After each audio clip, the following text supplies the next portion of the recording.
Okay, we're here tonight for the Tuesday, February 11th, 2025 discussion-only meeting of the East Lansing City Council. Could we have the roll call, please? Councilmember Altman. Here. Councilmember Meadows. Here. Councilmember Watson. Here. Mayor Pro Tem Singh. Here. Mayor Brookover. Here. Could we have a motion to approve the agenda, please? Moved by Meadows, seconded by Watson to approve the agenda. Any discussion? All those in favor say aye. Aye. All those opposed, motion passes unanimously. Communication from the audience. We have anybody in the audience today that wishes to talk to us? Anybody in the queue? No callers on the queue. Okay, moving ahead. Communication from council members. I'm going to start on my right tonight. Mayor Pro Tem. Nothing this evening. Okay, Ms. Watson. Nothing, thank you. Okay, Mr. Meadows. Just one brief comment. We do have our issue with the Board of Water and Light, but this is a different issue, which is the fact that, we have hung banners in the downtown for as long as I've been around by the Downtown Management Board, and before that, the DDA. And it took me by surprise when we received notification from the Board of Water and Light that they were going to charge us $8,000 to hang banners in the downtown, even though it's our individual employees who are doing the hanging and we pay for the banners. So I do want to have that discussion with BWL when we sit down and talk with them about a number of the issues that we have. Dr. Altman. Thank you, Mayor. I came to this meeting from the the Green Code Committee meeting, which is focusing on stormwater issues. We had our second substantive meeting today, and my comment as I was leaving to the people in the room was that it was a pleasure being terrified with all of them, which I think is basically true, that the scope of the problem that we're facing here in East Lansing is pretty terrifying in terms of its complexity and the scope of the impact on the community and the cost of mitigation. So that's the bad news. The good news is that we have pretty extraordinary expertise, both on staff at DPW and also in the room, people from the community. And we have important resources available that we're deploying to try to understand the problem and develop a strategy moving forward. So I'm sure we will hear more specifics about this in the future, but the committee's doing good work, and it's important to understand the problem. And what I'm hoping to do now is to just telegraph the magnitude of the scope of what we're dealing with here. Thank you. Mr. City Manager. I just want to just remind the community to pay attention with the inclement weather that may be upon us tomorrow. Keep an eye out for communications on whether or not facilities close or events are canceled. Okay, moving ahead, discussion items. Item 6.1, discussion of request for proposal for city attorney services. I'll take the lead on this. Given the workload on the city manager, some time ago I indicated to him I would take a look at this. And just to let the council know, you have it in front of you tonight. The purpose of having the discussion meeting is to see if anybody has any significant changes or wants to add or subtract anything. But to just give you the modus operandi here, I took the last three RFPs, which I think goes back to 2019, and just reviewed them, made a few minor changes. They actually were fairly internally consistent. Updated the I think in the past, the city manager or the city staff have been responsible for preparing the list of attorneys, and there's no magic to that. My secretary and I reviewed and revised that several times. There's a revision. The latest revision was yesterday, which I think is, if you don't have that in your packet, I have it with me. I can pass it out. But that's really it. If anybody wants to change anything or do anything differently, I guess now's the time, or take a look at and review it in the next couple of days and get back to the city manager. But my thought was if we can more or less agree on it, then the city manager and city staff can send it out in the next few days. The idea that would be that we'd have a 30-day response time period. When the law firms come back to us, then we decide at that point how we want to proceed. In the last, at least since I've been on the council, I think we, at a council meeting, had a discussion where we more or less came to a consensus about interviewing 5 of the firms, brought them in for brief interviews, and then made decisions thereafter. So I just wanted to lay all that out for you. Whatever discussion is necessary, please go to it. Anybody have any questions or anything? I do. Sure, go ahead. One thing I'd like to, you probably know this from your review, that, at one point, the council decided to authorize by resolution the city manager to issue that. We don't have to do that. I don't think there's a legal requirement that that be done. But if the council wants to take the lead and authorize that, there is a resolution that we used in 2019, and I think we used it in 2016 also. And then my only comment or questions are to the additional items, because otherwise the RFP is exactly the same as the 2019 one. And I noticed that, and this has been a provision that was in other RFPs as well that we issued for this purpose. And on page 13, number 10, it says prepares legal opinions at the request of the council or city manager. It occurred to me that this is in conflict with the rules that we've adopted regarding the city council. And those rules provide that either an individual city council member or the mayor, who is also a city council member, can request an opinion from the attorney, the city attorney, as long as they let everybody else know that they've requested the opinion. So I'm wondering whether we should reflect that language in number 10. So how about if we just say and or, so it's in accord with the city charter and or policies of the council? Does that take care of your concern? Yeah, that sounds good, George. I do like that. All right.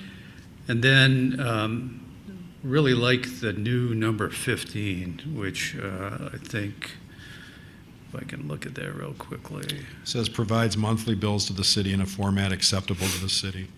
Yeah, and I would just suggest that we also add a number 16, which would be provides a quarterly report regarding the status of all pending litigation. We've asked for that in the past. We've received it from Tony at least once, but we have received absolutely 0 kinds of reports from our other city attorney, Mr. Easterly, and I think we need to require that type of activity. Okay. Yeah, I will add that in. Let me just say this for the benefit of the council. The RFP is one thing, and under state law, the RFP, we essentially can decide what we want to do for whatever legitimate reason.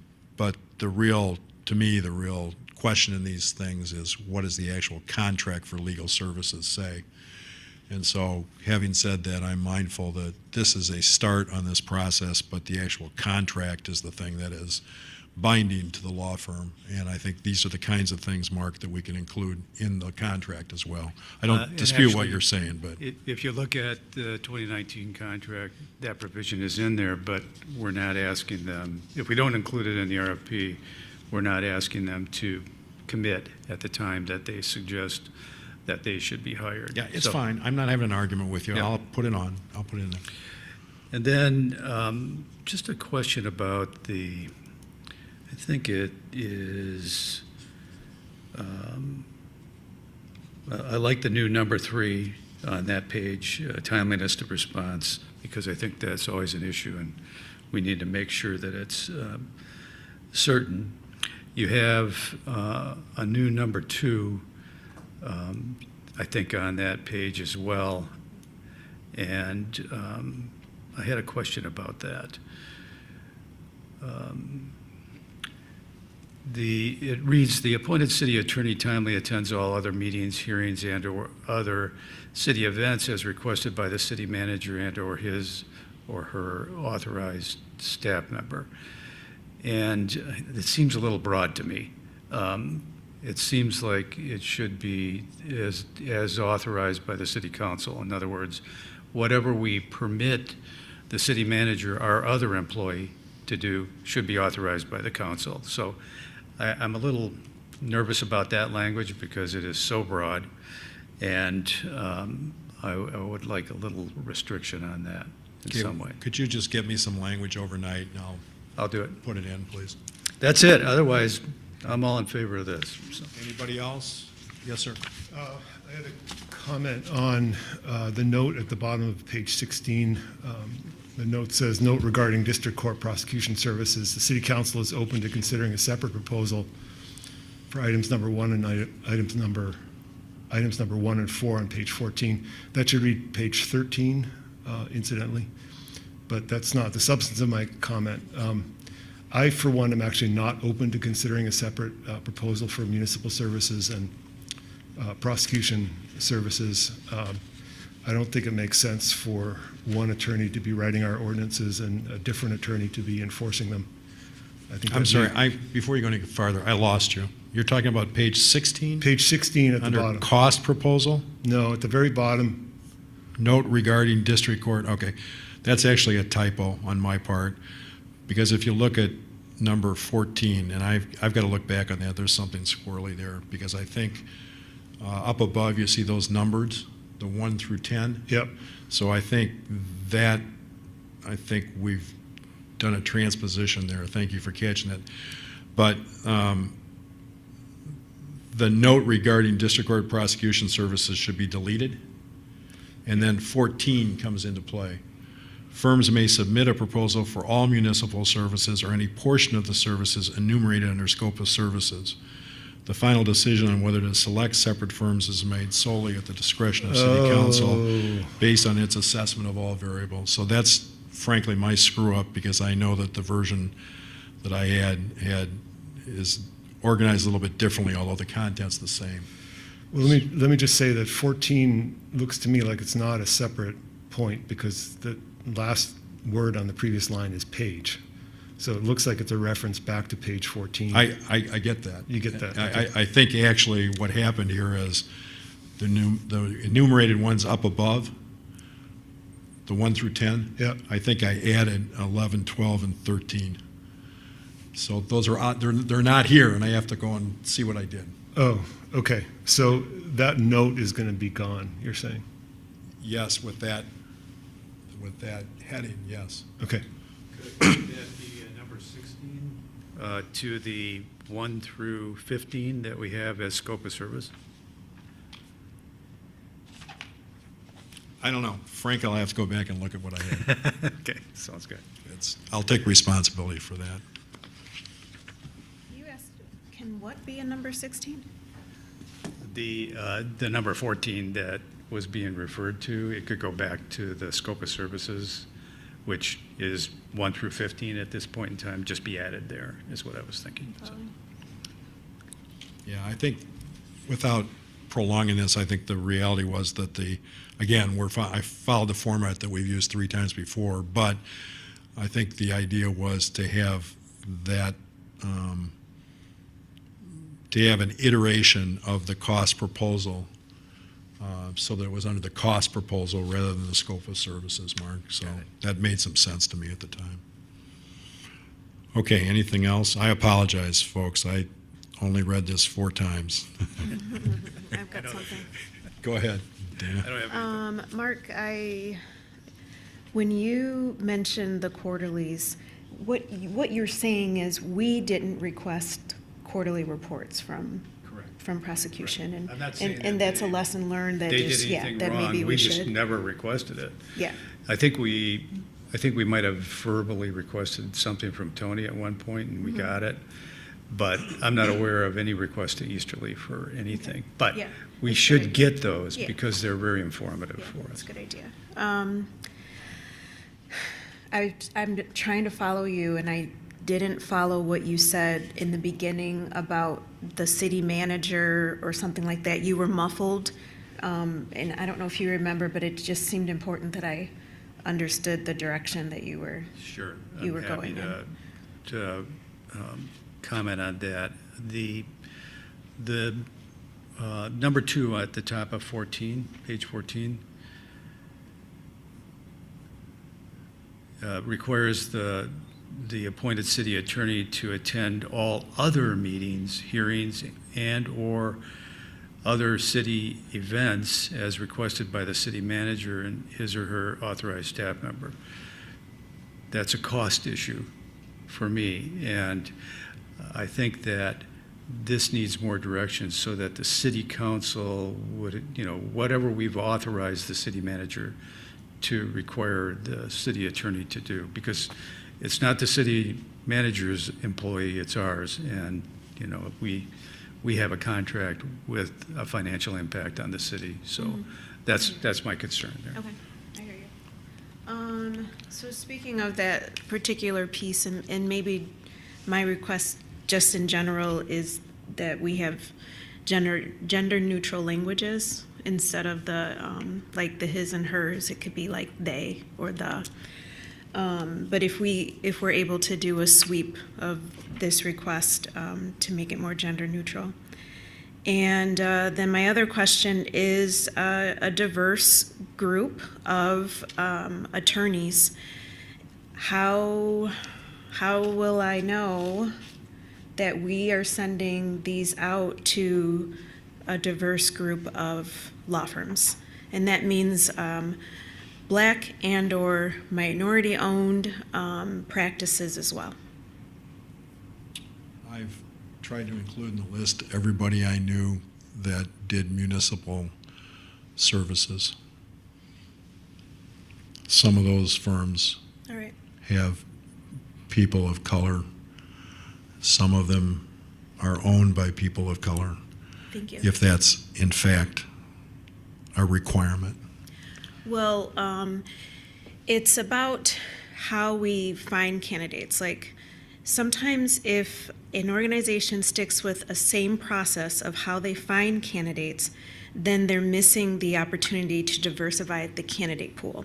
And so then they end up just hiring within a certain homogenous groups. So it's really a request that we get the ball rolling in the right directions instead of walking into a corner where actually this list is more homogeneous than what I would hope for. And that then creates barriers for people who qualified but were missed because maybe they're not in the same networks as others. Okay. I also presume that the city manager and HR people will be posting this on association websites and things like that, which are essentially, This will be an open RFP, yes, not just yes. invited I should have said that at the firms. start. Yeah, Yeah. I think there's a little Yeah, confusion. on this came language. up previously, and it was made clear, at least at that point in time, in 2019 or 2016, whatever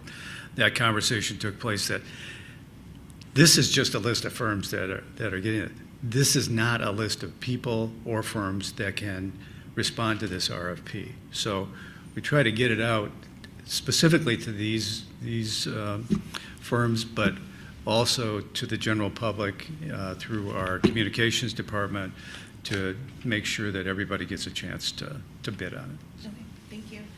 And can we talk about why we're not going to the current people in the positions right now? And this is just for the public, and you all weren't with us when we went through our different processes, but why aren't we asking the current attorneys to renegotiate with them first instead of doing this? Why aren't they given an opportunity to bid and and stay with us They are. They are listed there. without us pushing out an RFP. Well, because the last 3 times we've done this, we've gone out an RFP, which in my judgment is the appropriate way to make sure that we're being fair to all possible applicants.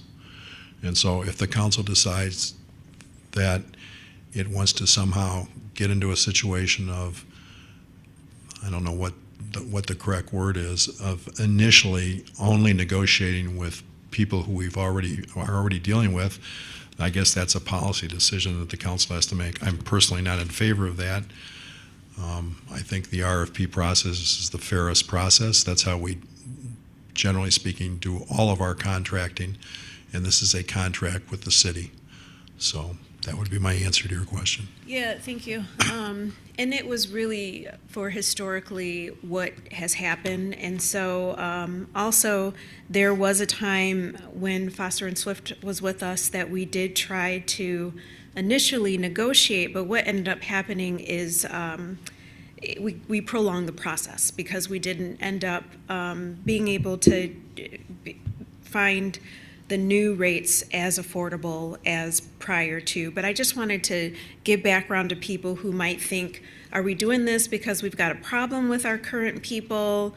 Or, you know, it was like a good lessons learned to understand why we would level it for everyone, but also, yeah, do you know what I'm saying? No? Kinda. Okay.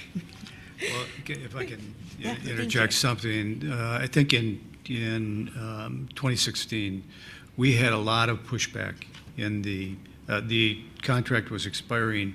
People came to council and said, you know, you haven't done an RFP on this in 10 years. Now that, you know, we had just gotten reelected, but at that point in time, we decided we'd do it every 2 years. Every time a contract came up to the point that it was done, then we would do another RFP, and I think the councils have followed that policy ever since. So. Thank you. Thank you for that background.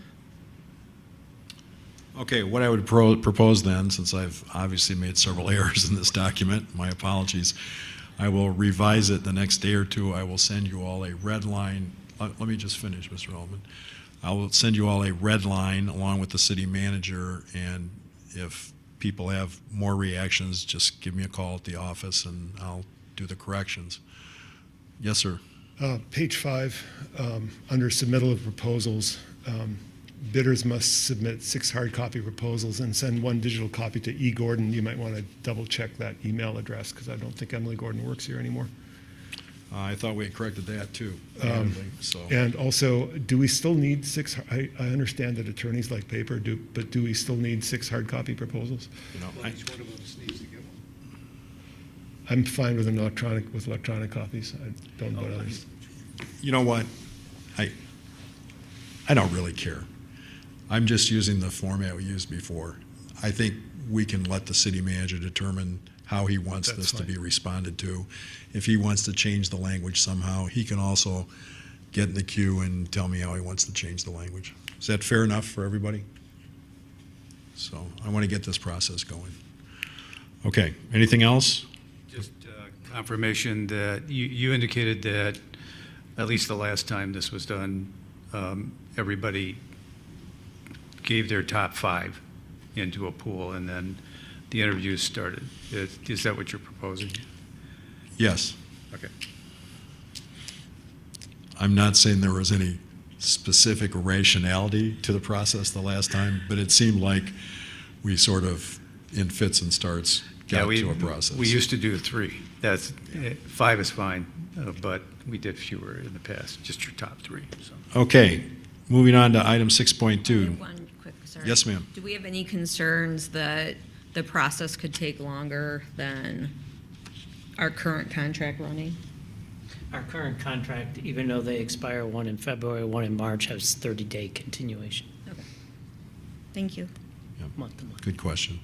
Item 6.2, discussion about City Council sending a letter to the City of Lansing regarding City of East Lansing requesting to have a voting representative on the Lansing Board of Water and Light Board of Commissioners.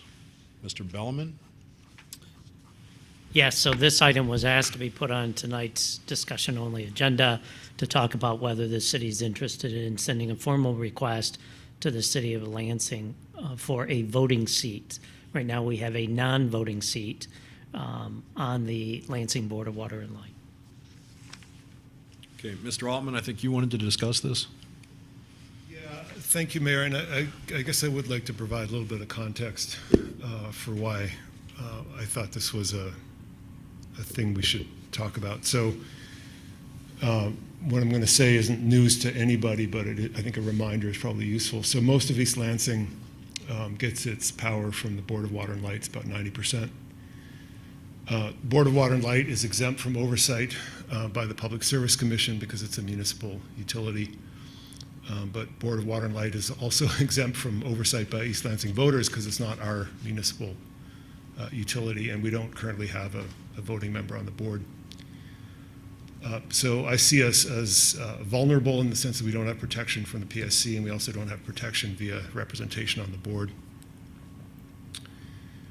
East Lansing ratepayers also subsidize Lansing city government via the BWL, but not East Lansing city government, which doesn't make sense to me. I also think increasingly that making progress on some of our strategic priorities depends on having more control over the power we acquire. That includes sustainability issues, resiliency issues, maintaining our tree canopy. I see this as a long-term issue that I think we need to address one way or the other, and I think a good place to start is to ask for fair representation on the BWL board. I got the idea because various parties have reached out to the Lansing Charter Review Commission with suggestions. The one that caught my eye was Gil Wanger's suggestion specifically concerning how BWL chooses its CFO. And I saw that and I thought, well, maybe we should be one of those parties making suggestions to them, since they seem to be taking input from a wide range of parties in the community. So I had envisioned communicating specifically with the Charter Review Commission, not the City of Lansing, although we could do both. And so that was originally my suggestion. Okay, any other discussion? Go ahead. Is there history, this is when I am queuing Councilman Meadows, on how we ended up with a non-voting seat? Yeah, we had to approach the Board of Directors of BWL and request that repetitively, since I believe that other than Lansing, we are the largest customer of BWL. And ultimately, I think, actually it might be here somewhere, in 2017, Doug Juster, the former mayor of East Lansing, was appointed as our non-voting member, and then subsequently, I think Bob Nelson, or maybe it was Bob Nelson first, then Doug, and then after that, we have our current member who's a non-voting member. But we felt at that point in time that we had zero influence over anything that was happening there, and that we had, we've now had 3 very good advocates for the City of East Lansing sitting on there as a non-voting member. But the reality is, you know, the Lansing appointees are going to be the, they're going to continue to control what happens there. But occasionally having that vote may influence what's happening there. And it also is a more powerful argument to the other members of the Board of Commissioners, so that we end up, I think, with at least a better response to what happened last year, which is an increase of rates for every East Lansing resident by the Board of Water and Light without any consultation with us at all. So that's the history. Again, we had to fight to get non-voting member, and this seems like an opportunity to give a little more influence to that particular seat. We're not asking for 5 seats, we're just asking for 1. Well, the night's young, but I'm just curious, between the city manager and the mayor, have you had any conversations with Delhi or Meridian Township, who also have non-voting seats, I haven't had any to conversations. see if they're having similar challenges in their communities? I have not had. There are 3 non-voting seats. Meridian Township doesn't have one. Well, there was in the past, It's- Meridian it's representation. Delta and Delhi, Lansing has made incursions into both of those townships, so they have a lot of property in both those townships through annexations and 425s. Gotcha. And so I think that's why they're on there. But those are the 3 non-voting members are from Delta Township, City of East Lansing, and Delhi Township. I will say this, it's my understanding from observing the website, I believe that the Charter Commission has set time periods for people to come in and make requests. I actually think that's what Gail Wanger was responding to. I haven't checked recently, but it's my understanding from the chair of the commission that they've set aside a time period, a month or so down the line, for a certain classification that would include East Lansing to come in and make its suggestions. I can't tell you exactly how they've labeled that or anything like that, but they are inviting public comment. I do know now. It's based on the sections of their agreement, or their whatever they call their basic operating agreement, and so they're inviting people to come in based on each section. And the section that this would be under, I think, is down the line a little bit, but there'll be a time period when they'll invite people to come in and talk to them about that section and what changes should be made in that section. The charter sections, I'm sorry, I'm talking gibberish, so just a little more data for you.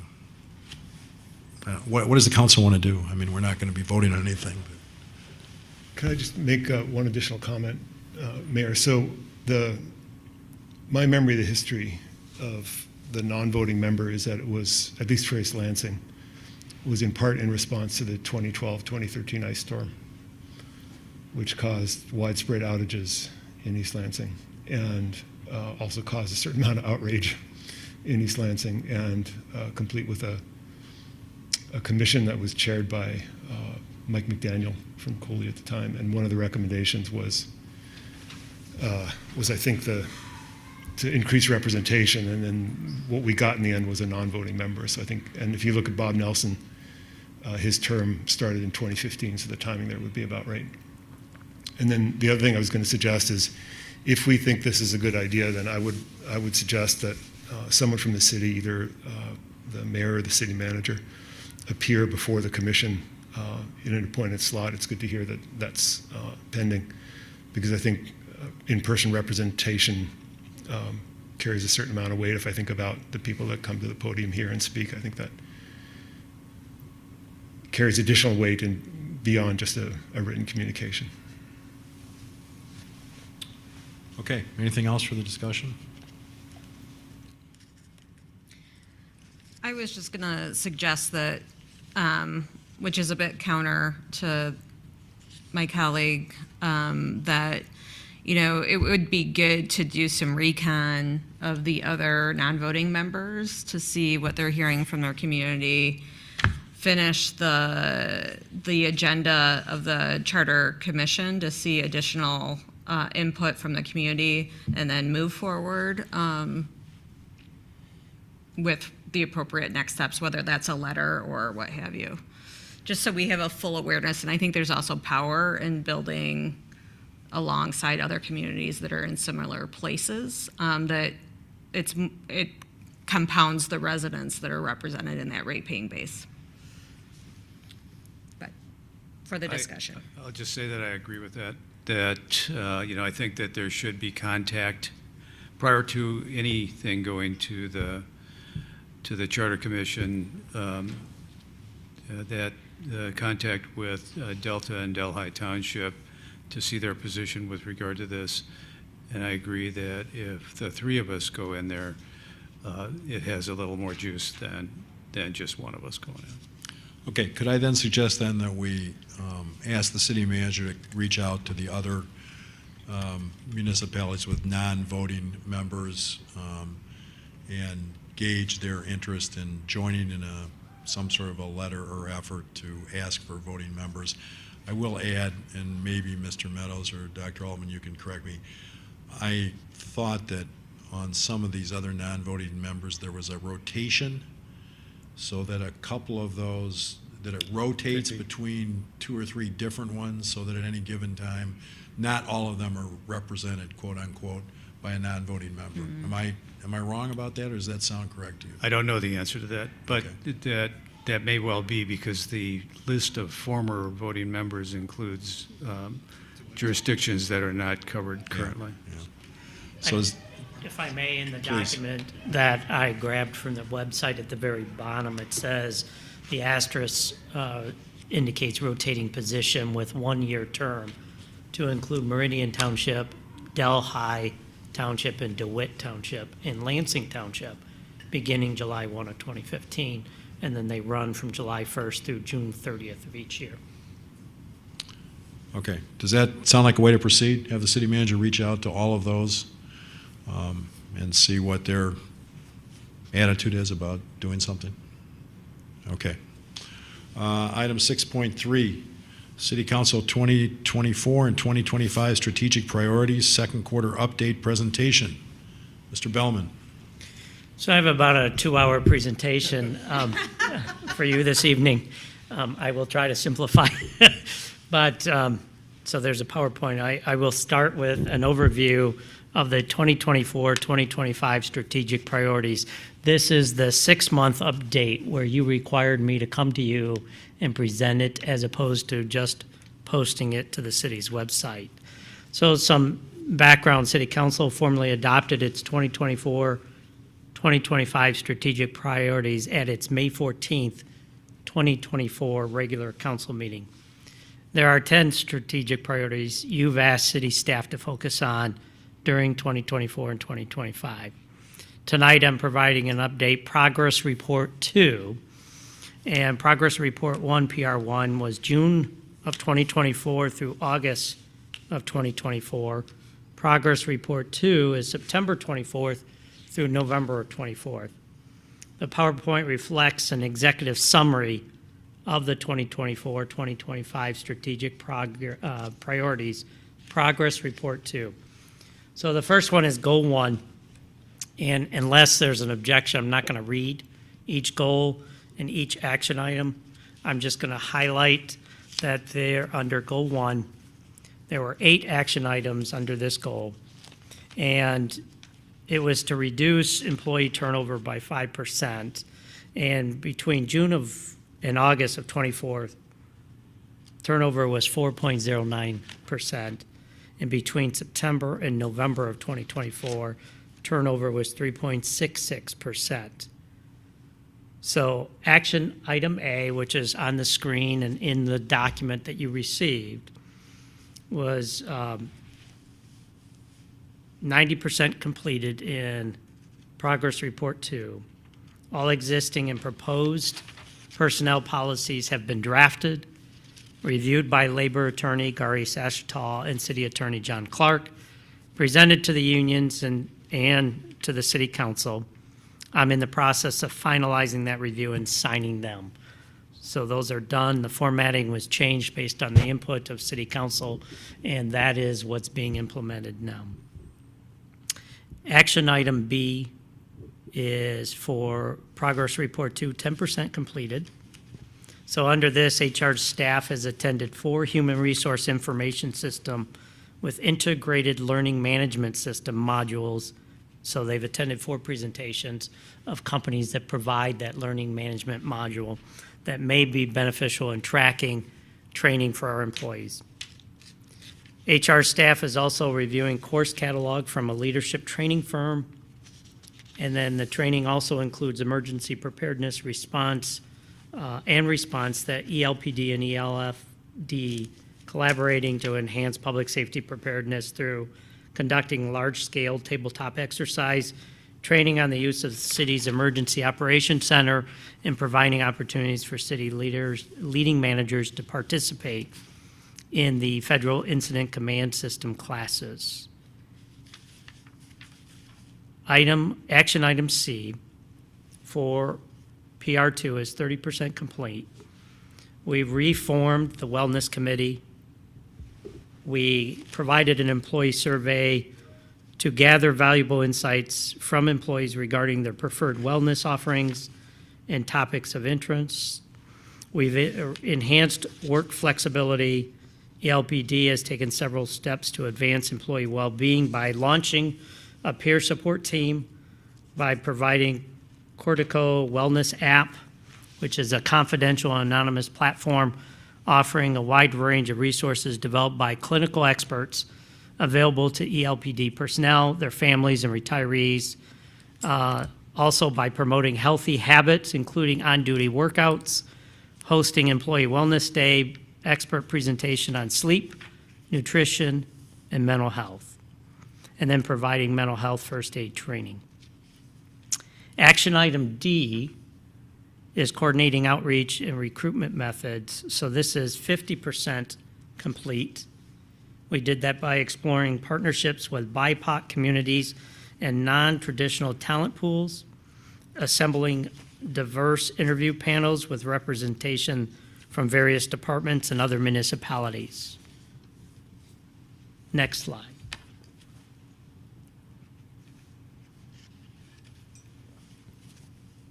Action item E is 65% complete. We hired Siegel in 2024, I believe May. Employees have completed their job description questionnaire. Supervisors have reviewed, adjusted, and approved the job description questionnaires. Siegel is obtaining pay information on benchmark positions from municipal and private employers, and then they'll be obtaining benefit information from municipal employers. All will be used in helping us redevelop or realign our compensation policy and plan, which will be ultimately brought back to City Council before it's implemented. Action item F is 0 completed. We will be focusing on establishing a mentorship program in mid to late this year. Action item G, offering open house, job shadowing, and recruiting, is also 0 completed and has not been started in progress report 2. Next slide. Action item H is developing and implementing impactful diversity, equity, and inclusion training. So this is 80% completed.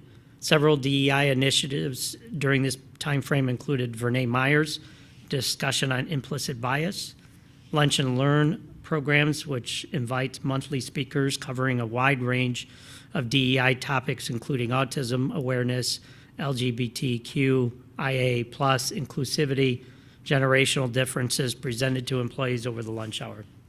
And then Primetime Seniors has successfully completed the MI-GENS training program, which is an affirming organization for LGBTQIA+ older adults. Next slide.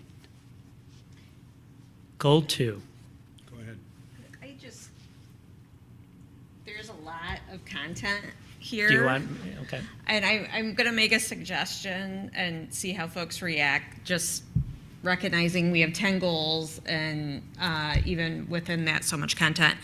I wonder if we go goal by goal and then allow our city manager to give us a highlight and then ask, what is on your mind when you see this goal and some of the initiatives? And then ask any questions per that goal, like if we see something that we're underperforming at. And then that may be quicker than you going row by row, unless folks feel like we're gonna miss content. But I'm just trying to. Is that okay with everybody else? It's okay with me. Okay. Is that, sorry to throw you a curveball, but. Terrible curveball. It's a Tuesday night. So goal 1, as we just highlighted, was to become the region's preferred municipal employer by reducing employee turnover. So we've been much more successful at filling vacant positions and attracting more applicants. I think there's still effort needed to making sure that we're reaching out to BIPOC applicants and ensuring a more diverse applicant pool. Tracking training is a challenge, and online application. So that's where that human resource information system needs to be deployed. But staff has been busy negotiating contracts and other things that have not allowed us to invest the time at identifying the proper vendor that would allow us to have an online application tracking system and a module for training and other elements of a good HR, robust HR system. What worries you? I mean, what keeps you up at night, Robert? That's going to be my question. Well, what keeps me up at night is, if the state and/or MSU continues to lure our employees away, is that constant turnover and that loss of any progress or knowledge of the organization. And I guess my only follow-up on this goal, when you're just over a year tenure, Yes.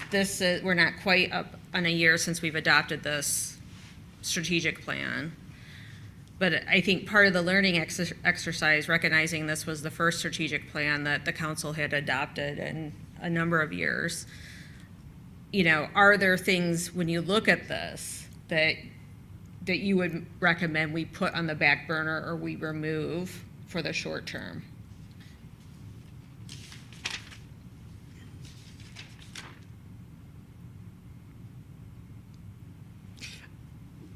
I think in this one, there's nothing that I would put on the back burner, Okay. because I think all of them help support creating that right, robust working environment by attracting diverse, qualified candidates, making it encouraging training that retain employees, and making sure we're paying competitively, and that our benefits are also competitive. Eric? In terms of the problem that keeps you up at night, the poaching, I guess I'll call it, what's the best way to fortify our defenses, or is it sort of all of the above? Is it working environment? Is it salaries? Is it training? Is it all of those things? It's all of those things. So training is seen as a benefit. It shows that we're investing in our workforces. We've been through very lean times that I don't know if training has been emphasized to the workforce as important. So if we're going to maintain,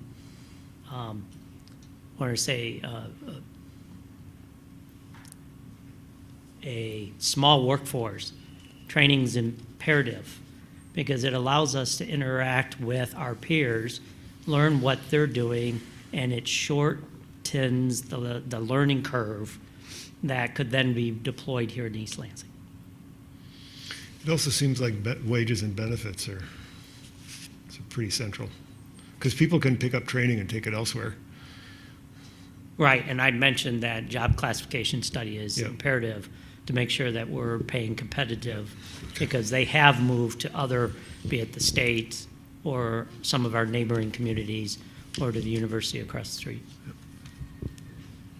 Are we deciding to ask questions on the goal right now? And if I have a question about goal 1, don't save it till the end? Is that what we're doing right now? Yeah, sure. These percentages, so first I think for the percentages, there should be a title or something so the person can follow that these are moving forward percentages. But are they, real percentages? Like, did you, was there like math involved in getting to the percentages? So the math involved in getting to the percentages on our turnover, yes. On some of the action items, no. It's more of a gauge of where the respective staff believe they're at in accomplishing that goal. So, the 100% participation from the workforce, and this is item H, for example, I mean, it's great to see that high of a percentage, but when I see 100% participation from the workforce, I don't think that's happening. It's not been my understanding, from you that that's happening. That's correct. And in order, if I may, in order to obtain 100%, we would have to require the training. It being a goal to develop the desire through the training of 100% participation is where I've been trying to drive the conversation. Okay, all right. And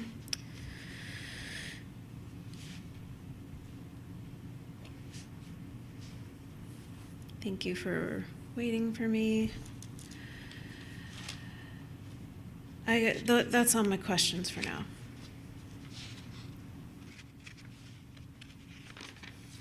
Thank you. Mr. Bellman? So the next one is next slide, goal 2. So I'm just going to read goal 2 because I think it's important for us to at least recognize the goal that it's to deploy and upgrade technology to streamline operations and improve internal, external users' experience. So there were 9 action items.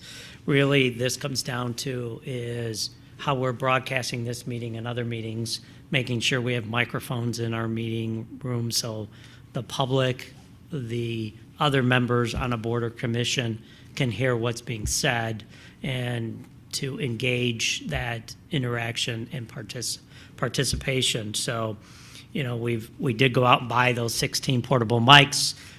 It works well in the Charter Review Committee. There's other upgrades to technology that occurred in the upstairs executive conference room so that we can use visual aid as well as hopefully down the road be able to broadcast all of our boards and commission meetings. But we're not quite there yet. And the other step is upgrading the technology in this room for the benefit not only of the city, but anybody who might want to rent this space and do formal presentations in the Hannah Community Center. Can I make a suggestion? Sure. The agenda item says the City Council at its May 14th, 2024 regular session approved and adopted the Council 2024 and 2025 strategic priorities. Attached is the second quarter progress report executive summary covering the period of September 2024 through November 2024. The City Council has directed the City Manager to provide written quarterly progress reports and present every 6 months on the city's efforts to meet the 10 City Council strategic priorities for 2024 and 2025. Let me just say it this way. I don't personally need to sit through a synopsis of something that's in writing. And the Mayor Pro Tem has already suggested a methodology, but it still occurs that even with that methodology, we're trying to summarize stuff that's in writing. Now, I will readily admit that I have not gone through all this in detail since it was promulgated on Friday when we did the agenda, but I'm just asking for the sense of the council. We can sit here, we can go through this process, we can ask questions, it's all great, the public can hear it. This is a document that's in the public domain right now. Or one thought is, since as far as I'm concerned, the manager has provided the written quarterly progress report and has presented it. The question is, what does present mean? But I wonder if it makes more sense and is a better use of our time to, now that we have this, take it home, study it, and then maybe put it on another discussion agenda in the future to direct questions to the city manager in terms of items on this. Does that make any sense to anybody, or am I flying blind here? Go ahead, Mark. I agree with you. I think that the best use of our time would be to accept this evening. We all are capable of reading through here, and then specifically schedule at a next discussion-only meeting any questions that we might have for the city manager related to the various categories that are here. So if, at the next discussion-only meeting, candidly, I'll be asking a question about digitizing city records and why we're still at zero on that. But I don't need to ask that tonight, and I don't need a presentation that sort of repeats exactly what we're seeing here and are capable of reading. So I think I'm agreeing with you that this might be a better use of our time. Ms. Watson, what do you think about that? I think a plus would be, it would be nice for me to have a print version of this, but Mr. Bellman, if you want to, sing some praises on things, like, I do like going through this, and so yeah, I'm happy to wait it out and type my questions out, and it would be nice to get a print version of this so I can take notes. So I can't figure out what you just said. Are you agreeing with me or not agreeing with me? I wouldn't mind talking longer, but I just hope we keep this same thing going during closed session. So, but I wouldn't mind if we kept During talking. closed session Yeah, don't we have a closed session today? for evaluation, yeah. Yeah, but I'm just saying, sometimes on one end we go on, and then on another end, it's like, let's, cut this short. So I just want to keep that same energy of Keeping it this. short. Okay. Yeah. Dr. Altman? I don't need to hear more tonight, but I would like to, so I think the Mayor Pro Tem's suggestion for a process is, I think that's a very attractive suggestion. I actually want to hear from the city manager what he thinks are the really significant highlights under each goal. And I think the question about, sort of what keeps you up at night is a great question. And I think that focusing the presentation around that could cut it substantially to be sort of tractable. And that might take another iteration on the presentation, perhaps.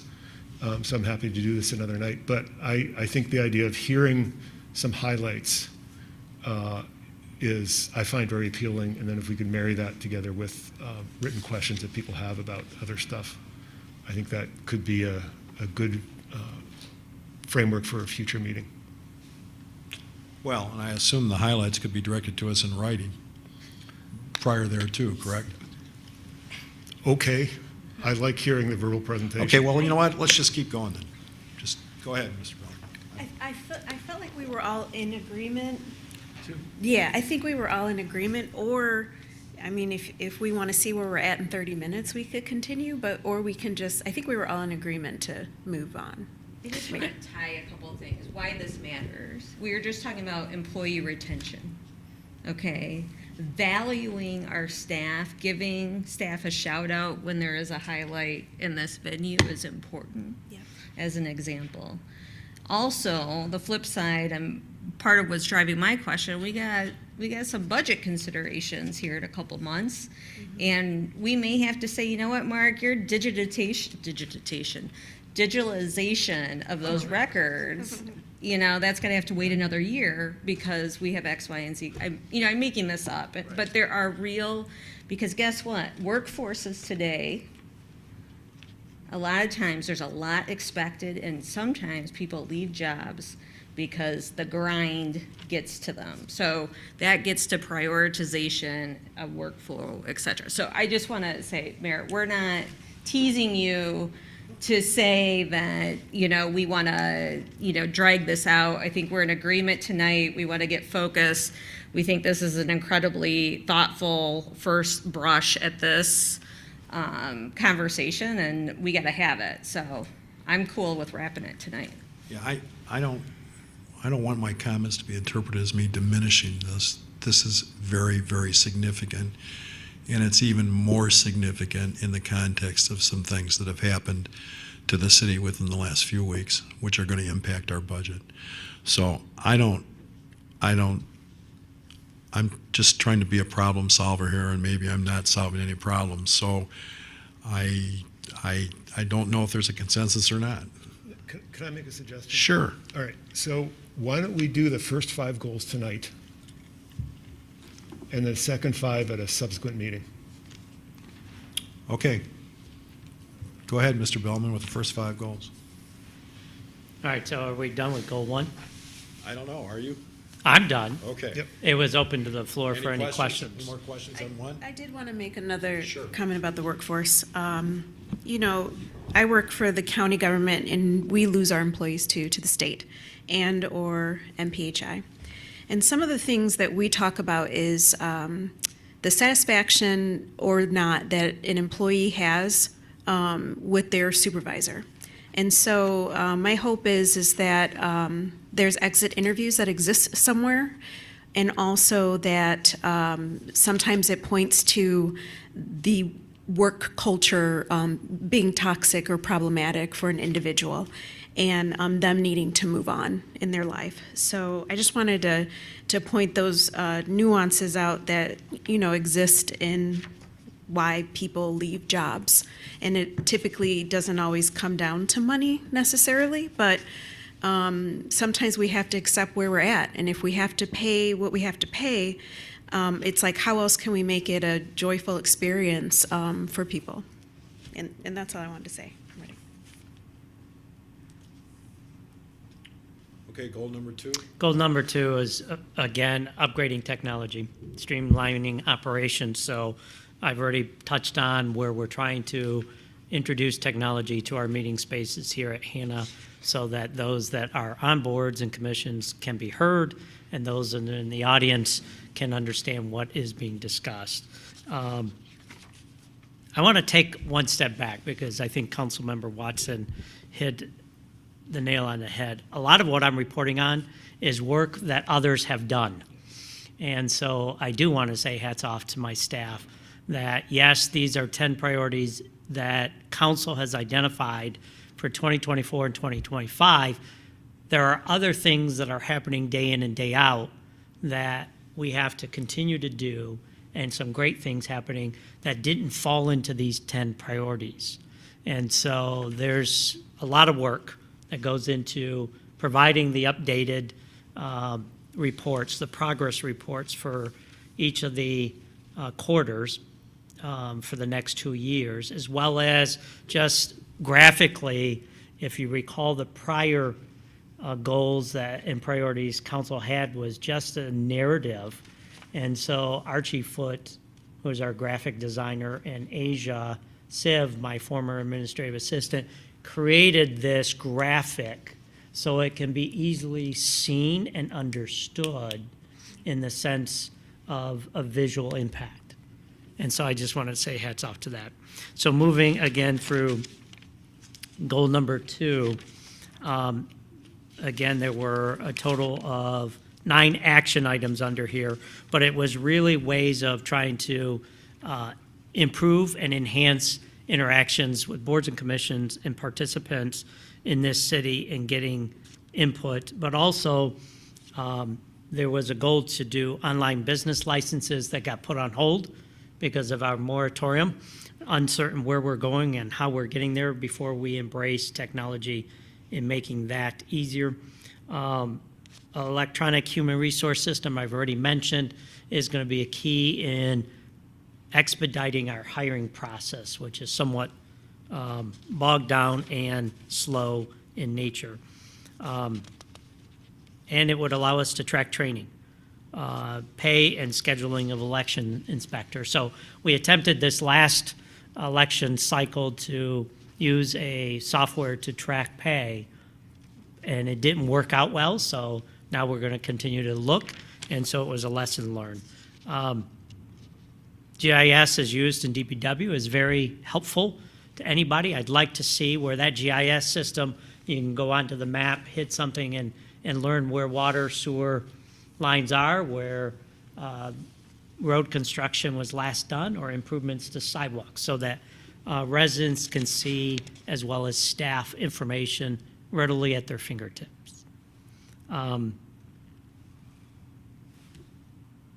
Yeah, thank you. Electronic filing of city income tax. So residents and non-residents can file electronically now. So moving forward, that vendor and that work has been completed, even though it didn't happen in the timeframe I'm reporting on. It is now I just want available. to say, I saw the media launch the other Good. day. One, two, I got to give a shout out. Renee Freeman said this to me, MLK dinner in 2024. Will you get us the ability to file these online? So I'm glad to see it coming to fruition. So thank you to you and the staff. And then the other big items under this is upgraded water meters to be able to read them remotely. We don't have that ability. Water meters are getting outdated. It's going to be a significant investment. Next slide. Goal 3, remain a responsive municipality by ensuring local laws and policies are relevant and increase input from all stakeholders. There were 3 action items. Appoint a charter review committee. That has been done. They're working hard at going through the charter. I think they're up to chapter 14. They've made half a dozen to 8 recommendations that ultimately will get forwarded onto this body. I just want to add one thing based on an earlier comment by Councilmember Watson. One of our objectives on the Charter Committee is to make it gender neutral. And we should have our RFP just as gender neutral as we are having our charter change. So I think that was a very good comment. I just wanted to comment on it again.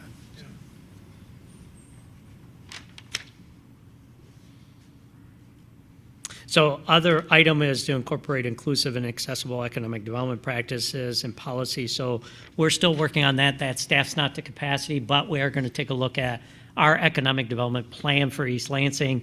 And I know MSU is doing something very similar. This fits nicely into the review and continuation of the Technology Incubator Center, TIC, downtown, the Smart Zone. So all of this would dovetail and look at, again, pilots that we offer for affordable housing. How many pilots are we looking to incentivize for affordable housing? All of that fits into an economic development plan that council would ultimately review and approve. Action item C is the 6 pillars of 21st century policing. So there's a lot of stuff in this, but I can say that ELPD, even with the vacancies of about 7 positions, and it varies, they are attending community organizations, neighborhoods, addressing community concerns. The downtown business officer, which I believe Councilmember Watson brought up, has not been established yet because of those vacancies, but it is something that's on the target to be done. And then they created a transparency page for traffic crashes, traffic stops, along with speed radar enforcement signs. That is goal number 3.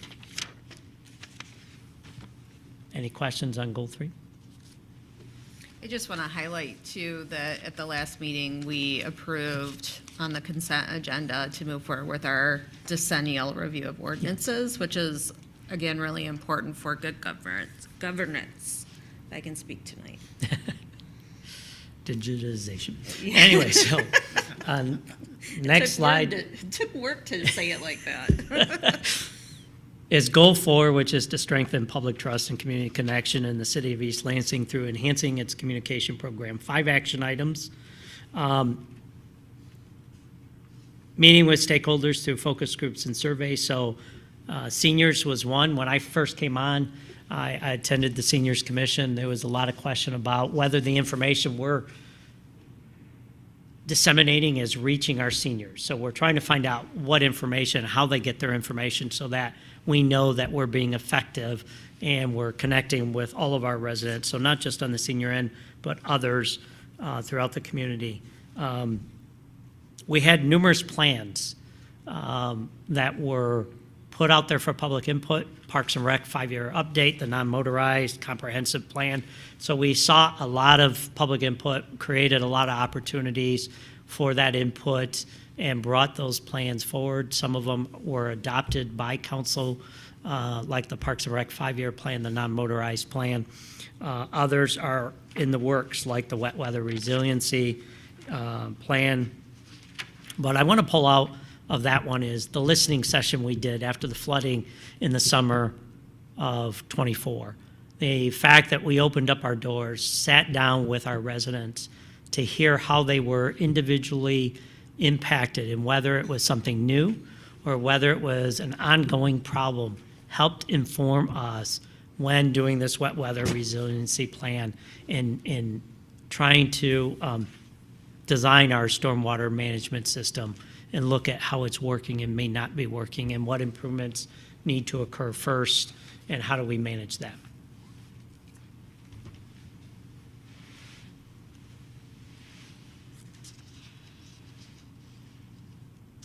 So just a couple other highlights is we created a webpage dedicated to the Charter Review Committee.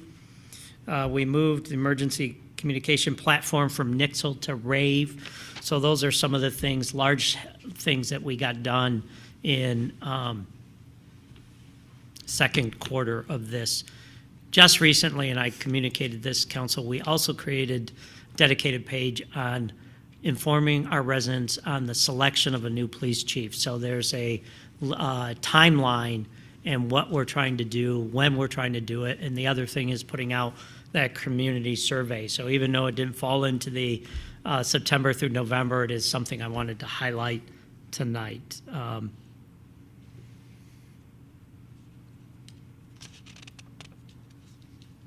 So I'll leave it at that and open up for any questions that you may have on this goal 4.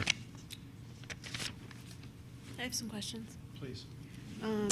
For action item B, I attended, I think it was WILX, I might be wrong, but we went to WILX and there were some East Lansing staff members there as well. Like, I think the percentage should be higher, but what were you counting with regarding? So under goal number 4, action item B is coordinate and schedule training for council members, directors, administrators, and those who frequently speak with the media. So staff went to Martin Waymeyer to get some direct media training. I attended one of those sessions, so they videotaped us doing an interview, and then they gave us coaching points on how to improve that interviewing technique. So it's only at 30% because we haven't seen additional, because of time, staff members attend those trainings. Okay. All right, well, it was a great experience and I learned some things. And action item F,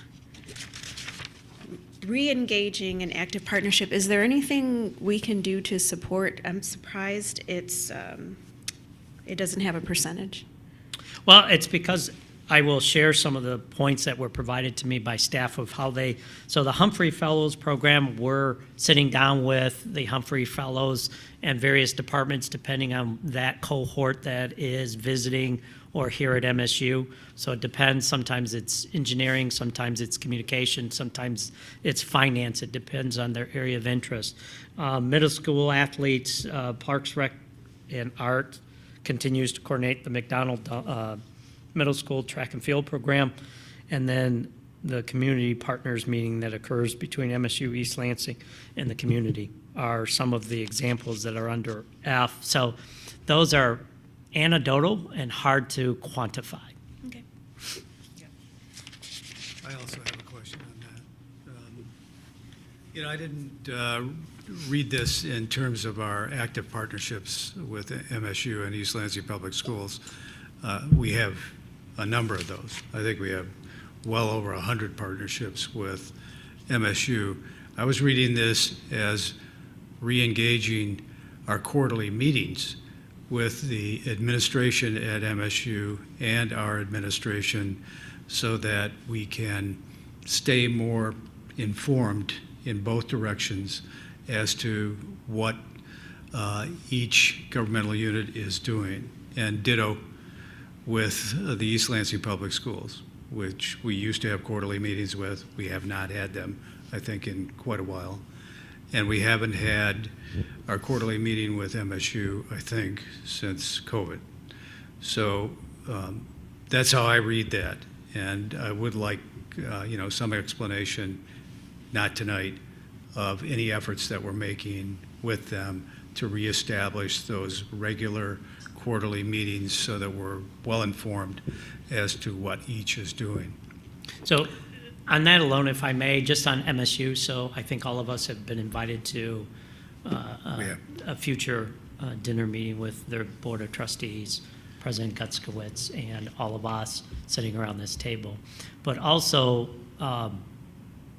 Rebecca DeVoe, who is their Vice President of Governmental Affairs, she reaches out, her and Dr. Lilly reaches out to me on a monthly basis just to discuss mutual interests and things, high-profile developments that are coming down the pike.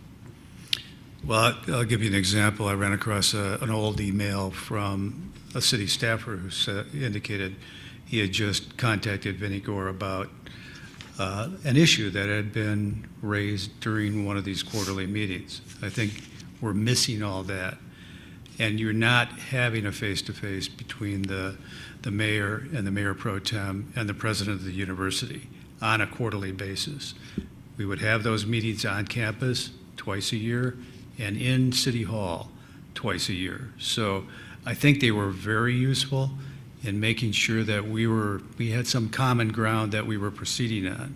We still haven't received any real discussion with regard to what's going to happen at Spartan Village with the redevelopment there. Those are the type of things that come up during those meetings and which provide us more information. I feel that we need to really pressure to get those things going again. So that's my 2 cents on that one. And I wanted to make sure that I put it on the record. I appreciate that.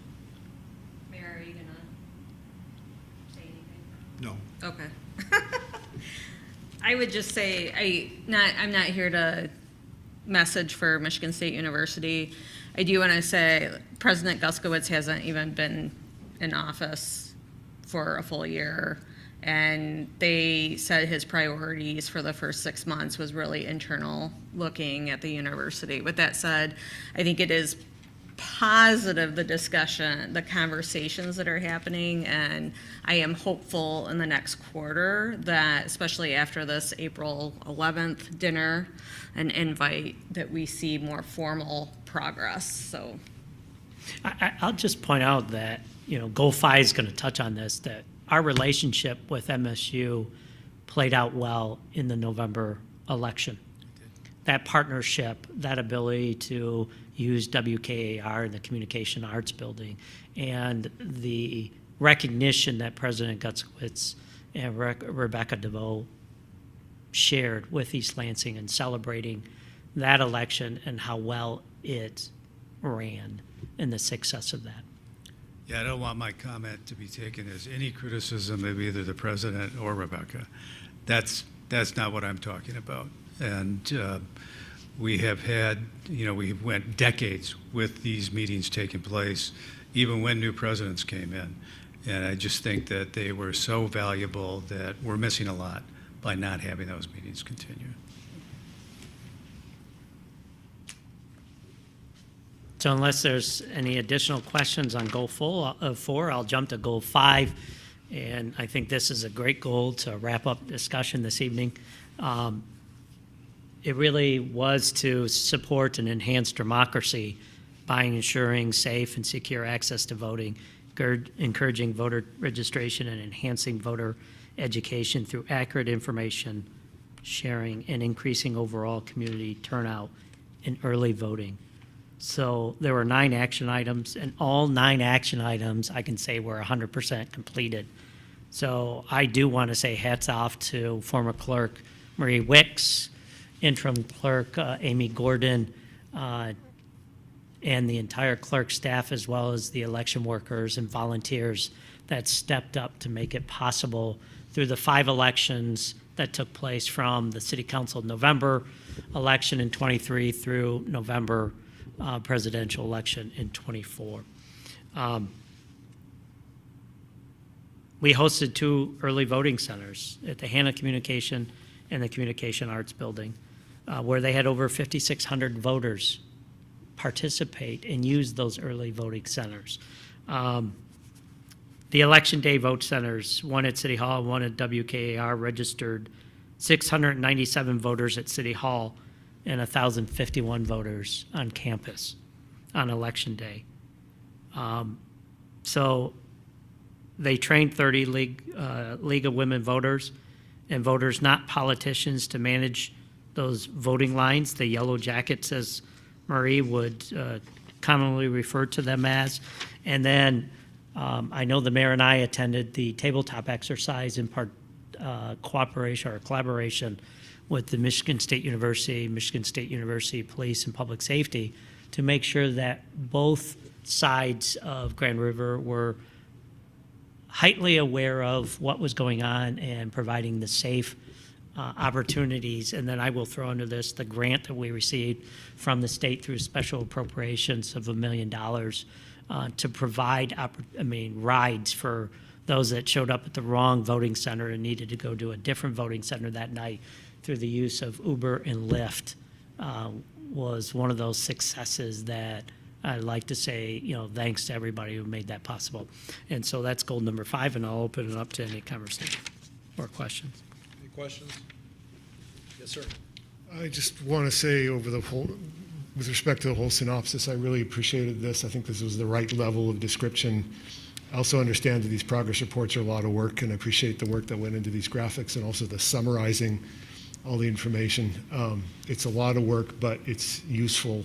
It's useful for us, but more important, I think it's useful for the community to see and hear all this. So I think this was a valuable exercise. Thank you. And if I can add one thing. Sure. I've seen a lot of reports on the strategic priorities that have been adopted. This is the best report I've ever seen. It's an excellent job. So you and your staff should be congratulated. Thank you. Any other comments, questions, concerns? Okay, we're at the end of our regular agenda. Do we have a motion here? I have a motion. Yes, sir. I move to enter a closed session pursuant to MCL 15.268 sub 1 sub A to consider the periodic personnel evaluation of the city manager as requested by the city manager, and pursuant to MCL 15.268 sub 1 sub E to consult with the city attorney regarding trial or settlement strategy in connection with pending litigation in Hios v. City of East Lansing, Ingham County Circuit Court Case number 20-199-CZ, for the reason that an open meeting could have a detrimental financial effect on the litigating or settlement position of the city. Do we have a second? Second. Moved by Altman, seconded by the Mayor Pro Tem. Could we have a roll call vote, please? Councilmember Altman, Yes. Councilmember Meadows, Yes. Councilmember Watson, Yes? Mayor Pro Tem Singh, Yes. Mayor Brookover. Yes. All right, we'll move to closed session. Thanks, everybody, for coming.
All right, we're back into open session.